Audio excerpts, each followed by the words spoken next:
ಸಮಸ್ಯೆಗಳನ್ನು ನಿವಾರಿಸುವಂತಹ ತಾಯಿ ಕಾವೇರಿಗೆ ಪ್ರಾರ್ಥನೆಯನ್ನ ಸಲ್ಲಿಸ್ತಾ ಇದ್ದಾರೆ. ಸನ್ಮಾನ್ಯ ಮುಖ್ಯಮಂತ್ರಿಗಳು ಹಾಗೆ ಸನ್ಮಾನ್ಯ ಉಪಮುಖ್ಯಮಂತ್ರಿಗಳು ಜೊತೆಯಾಗಿದ್ದಾರೆ. ನಾಡಿನ ಅನೇಕ ಗಣ್ಯಮಾನ್ಯರು ಹಾಗೆ ಕರ್ನಾಟಕ ಸರ್ಕಾರದ ಜನಪ್ರತಿನಿಧಿಗಳೆಲ್ಲರೂ ಕೂಡ ಈ ವಿಶೇಷವಾದಂತಹ ಕೈಂಕರ್ಯದಲ್ಲಿ ಜೊತೆಯಾಗಿದ್ದಾರೆ.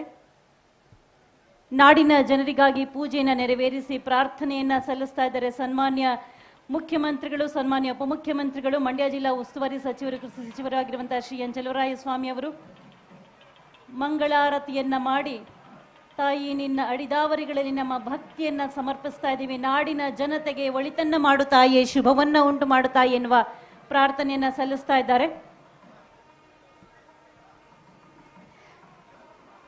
130 ಚದರ ಕಿಲೋಮೀಟರ್ನಷ್ಟು ಜಲ ಸಮೃದ್ಧಿಯನ್ನ ಹೊಂದಿರುವಂತಹ ಕೃಷ್ಣರಾಜಸಾಗರ ಅಣೆಕಟ್ಟು ನಮ್ಮ ಕಣ್ಣೆದುರಿನಲ್ಲಿ ಅತ್ಯಂತ ಸೊಬಗಿನಿಂದ ಕಂಗೊಳಿಸ್ತಾ ಇದೆ.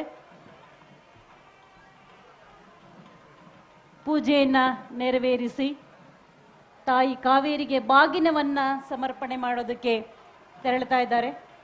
ನಮ್ಮಲ್ಲಿ ಒಂದು ಸಂಪ್ರದಾಯ ಇದೆ, ಗೌರಿ ಹಬ್ಬದ ದಿನದಿಂದ ಹೆಣ್ಣು ಮಕ್ಕಳಿಗೆ ತವರನ್ನ ಹರಸು ಎನ್ನುವ ಇಂಗಿತವನ್ನ ವ್ಯಕ್ತಪಡಿಸ್ತಾ ಬಾಗಿನವನ್ನ ಕೊಡುವಂತಹ ಸಂಪ್ರದಾಯವಿದೆ. ಇಲ್ಲಿ ಉಕ್ಕಿ ಹರಿಯುತ್ತಿರುವಂತಹ ಕಾವೇರಿ ನಾಡಿನ ಜನರ ಬದುಕನ್ನ ಸಮೃದ್ಧಿಗೊಳಿಸು ಎನ್ನುವಂಥ ಪ್ರಾರ್ಥನೆಯನ್ನ ಸಲ್ಲಿಸಿ ಕ್ಷೀರಾಭಿಷೇಕವನ್ನ ಮಾಡಿ ಬಾಗಿನವನ್ನ ಸಮರ್ಪಿಸುವಂತಹ ಗಳಿಗೆಗೆ ಸಾಕ್ಷಿಯಾಗ್ತಾ ಇದ್ದೀವಿ. ನಾವು ಕೂಡ ಕ್ಷೀರಾಭಿಷೇಕವನ್ನ ಮಾಡಲಾಗ್ತಾ ಇದೆ ತಾಯಿ ಕಾವೇರಿಗೆ. ರಂಗನಾಥನ ಯೋಗ ನಿದ್ರೆಗೆ ಮಂಗಳದ ದನಿಗೈಯುವಂತಹ ತಾಯಿ ಕಾವೇರಿಗೆ ಬಾಗಿನದ ಅರ್ಪಣೆ. ಮೊದಲಿಗೆ ಕ್ಷೀರಾಭಿಷೇಕವಾಗಿದೆ, ಅಕ್ಷತೆಯನ್ನ ಹಾಕಿ ಪ್ರಾರ್ಥನೆಯನ್ನ ಸಲ್ಲಿಸಲಾಗ್ತಾ ಇದೆ. ಒಟ್ಟು 49 TMC ಶೇಖರಣೆಯ ಸಾಮರ್ಥ್ಯವನ್ನ ಹೊಂದಿದೆ ಕೃಷ್ಣರಾಜಸಾಗರ ಅಣೆಕಟ್ಟು. ತಾಯಿಗೆ ವಸ್ತ್ರವನ್ನ ಇಟ್ಟು ಪ್ರಾರ್ಥನೆಯನ್ನ ಸಲ್ಲಿಸಲಾಗ್ತಾ ಇದೆ.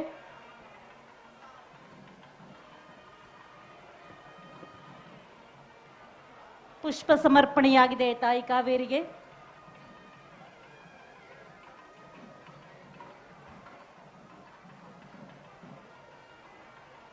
ಎಲ್ಲ ಜನಪ್ರತಿನಿಧಿಗಳಿಗೆ ಇದೊಂದು ಸುಭಿಕ್ಷತೆಯ ಸಂಕೇತವಾಗಿ ಪರಿಣಮಿಸ್ತಾ ಇದೆ.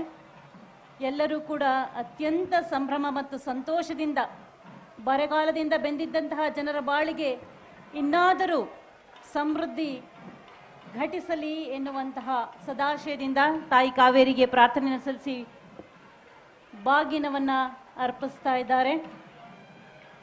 ಕ್ಷೀರಾಭಿಷೇಕದಿಂದ ಪ್ರಾರಂಭಗೊಂಡು ಇದೀಗ ಬಾಗಿನವನ್ನ ಅರ್ಪಿಸುವಂತಹ ಗಳಿಗೆಗೆ ನಾವು ಸಾಕ್ಷಿ ಆಗ್ತಾ ಇದ್ದೇವೆ. ಬಾಗಿನದ ಅರ್ಪಣೆಯಾಗಲಿದೆ. ಇದೇನು ಸನ್ಮಾನ್ಯ ಮುಖ್ಯಮಂತ್ರಿಗಳಾದ ಶ್ರೀ ಸಿದ್ದರಾಮಯ್ಯನವರು, ಉಪಮುಖ್ಯಮಂತ್ರಿಗಳಾದ DK ಶಿವಕುಮಾರ್ ಅವರು, ಜಿಲ್ಲಾ ಉಸ್ತುವಾರಿ ಸಚಿವರಾದ ಶ್ರೀ ಎನ್ ಚಲುವರಾಯಸ್ವಾಮಿ ಅವರು, ಹಾಗೆ ಡಾಕ್ಟರ್ HC ಮಹದೇವಪ್ಪನವರು, ಮೈಸೂರು ಜಿಲ್ಲಾ ಉಸ್ತುವಾರಿ ಸಚಿವರು, ಎಲ್ಲರೂ ಕೂಡ ತನ್ವೀರ್ ಸೇಠ್ ಅವರು, ಹೀಗೆ ಎಲ್ಲರೂ ಕೂಡ ಜೊತೆಯಾಗಿದ್ದಾರೆ. ಕರ್ನಾಟಕ ಸರ್ಕಾರದ ಜನಪ್ರತಿನಿಧಿಗಳೆಲ್ಲರೂ ಕೂಡ ಜೊತೆಯಾಗಿದ್ದಾರೆ. ಬಾಗಿನವನ್ನ ಅರ್ಪಿಸಿದ್ದಾರೆ ತಾಯಿ ಕಾವೇರಿಗೆ. ಬೆಳಗಿಸು ತಾಯೇ, ಕರುಣಿಸು ತಾಯೇ, ಕಾಪಾಡು ತಾಯೇ, ನಮ್ಮ ರೈತರ ಬದುಕನ್ನ ಕಾಪಿಡುವಂತೆ ಆಡಳಿತವನ್ನ ಕೊಡುವಂತ ಶಕ್ತಿಯನ್ನ ಕೊಡು ತಾಯೇ ಎನ್ನುವಂಥ ಸತ್ಪ್ರಾರ್ಥನೆಯನ್ನ ಸಲ್ಲಿಸಿದ್ದಾರೆ. ಕೈಮಿಗಿದು ಮತ್ತೊಮ್ಮೆ ಪ್ರಾರ್ಥನೆಯನ್ನ ಸದ್ಭಕ್ತಿಯಿಂದ ಸಲ್ಲಿಸ್ತಾ ಇದ್ದಾರೆ ಜನಪ್ರತಿನಿಧಿಗಳೆಲ್ಲರೂ. ಸನ್ಮಾನ್ಯ ಮುಖ್ಯಮಂತ್ರಿಗಳು, ಸನ್ಮಾನ್ಯ ಉಪಮುಖ್ಯಮಂತ್ರಿಗಳ ಜೊತೆಗೂಡಿ